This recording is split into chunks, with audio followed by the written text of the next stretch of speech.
Как при интенсивном развитии промышленности сохранить окружающую среду? В Чебоксарах на базе Чувашского госуниверситета состоялась международная научно-практическая конференция. Свои исследования и разработки в области экономики и экологии представили специалисты из России, Франции, Швеции, Кыргызстана.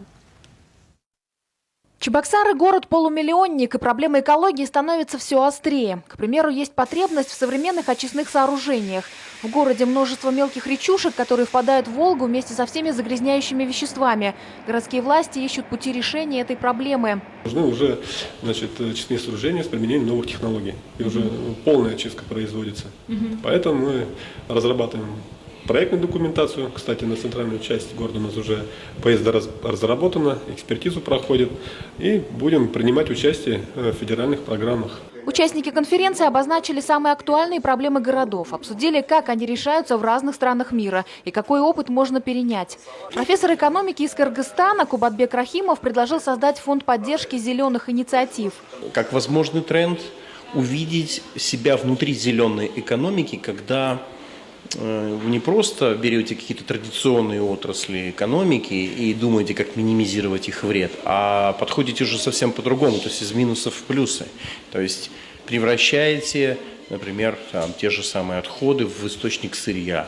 Самой важной темой конференции стала проблема баланса между развитием промышленности и сохранением экологии. Экологическую безопасность отдельный набор нормативных актов регулирует, экономическую безопасность отдельный набор нормативных актов, а вот идеи концепции устойчивого развития при этом никак законодательно особо не подкреплены. Самое главное все-таки действительно увязывать все природоохранные мероприятия с проблемами непосредственно предприятий, так, чтобы и их финансово-экономические показатели предприятия не страдали, и в то же время предприятия все-таки бы больше уделяли внимание разного рода природоохранным мероприятиям. Все эти проблемы необходимо решать сообща, объединив усилия предпринимателей и экологов.